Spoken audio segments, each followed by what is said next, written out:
தனித்தனியே கிடக்கிற வைக்கோல் குச்சிய ஒரு சின்ன பாப்பா கூட ஈஸியா ஒடிச்சிடும்.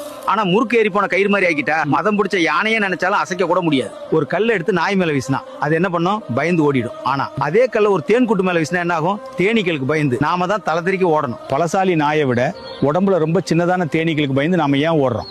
அதுக்கு ஒரே காரணம், எந்த இனமா இருந்தாலும் ஒற்றுமையா இருந்தா மட்டும்தான் எதையும் சாதிக்க முடியும். மரத்தோட வேரெல்லாம் ஒன்னோடு ஒன்று பின்னிக்கிட்டு இறுக்கமா இருக்கிறதால தான் மரம் புயல் அடிச்சாலும் சாயாம நிக்குது.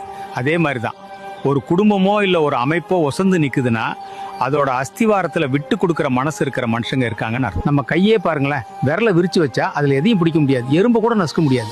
ஆனா அந்த 5 விரலை இறுக்கமா மூடினா எதிரியை வீழ்த்துற பலம் அதுல இருக்கு. குடும்பமோ நாடோ சமூகமோ கருத்து வேறுபாடுகளை தூக்கி எறிங்க, நமக்கான பாதுகாப்பு வளையமே இந்த ஒற்றுமை தான். சிதறினால் வீழ்வோம், இணைந்தால் வெல்வோம்.